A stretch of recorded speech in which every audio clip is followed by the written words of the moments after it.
Lany G, and I'm here live at the Lany G Studios. And with me this morning, we have the amazing honor and privilege to be with Wayde Van Niekerk. For those of you not in the know, this is the world and Olympic record holder for the 400 and the 200 meters. Wayde Van Niekerk, welcome to the Lany G Studios. How are you doing today? I'm well, thanks, in yourself. Very well, and welcome back in the country. Thank you. What's it like living overseas at the moment in the US? I think it's more like it's professional focused. So Okay, great. I've got a good training group, a good club and team that I'm working with. So I really think that's a good environment to be in, to be chasing for new heights and goals and dreams. And I think being rubbing shoulders with such great athletes, it really just brings out the best in me too. And I'm sure it's vice versa. Hello, they're in the presence of greatness too.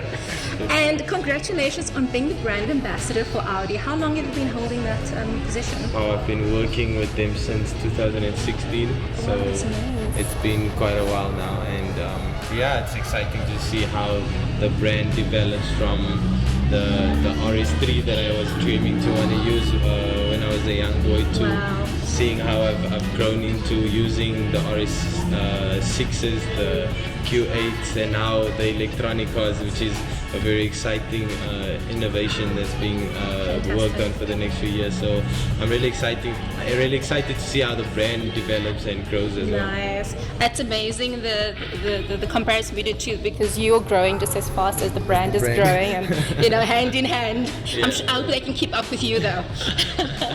Tell us about the experience with the Audi e-tron that you've been using for the last bit. Yeah, it was a very exciting car.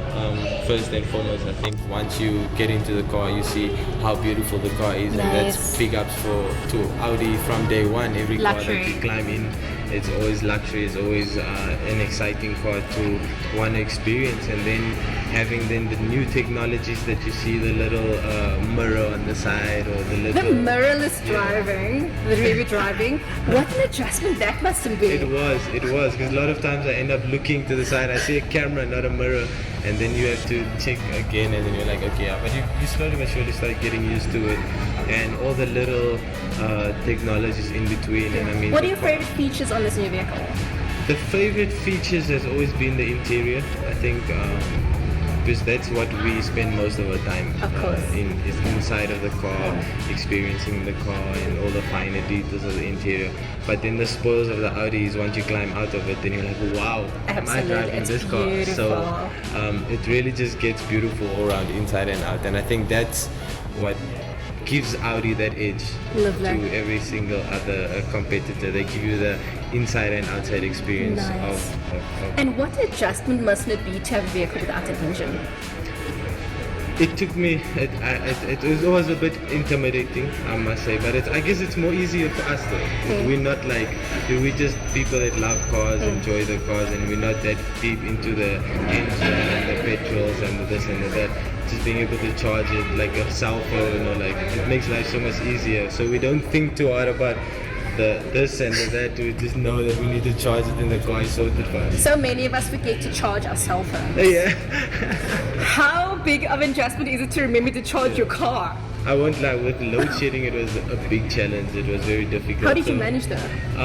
There was times where I guess I had to try and manage it and try and see which days and leave it overnight, and then whatever happens. But I mean, once you have the right infrastructures in your house and in your environment, I guess charging it will then slowly but surely become a breeze for you. And did Audi actually install the infrastructure, or do you just have a special device? No, we just had a little device there. So it was a bit slower than the usual. So I think once you have the whole setup in your house and everything is set up, it will be way more convenient and easier for you. And what's the furthest you drove for the car? Because I know it's 441 kilometers before it goes flat. Did you do a go flat, and how long did it take to recharge? I drove from here to Bloem. Oh, right. And then I drove back again. Oh, wow. On one charge? No.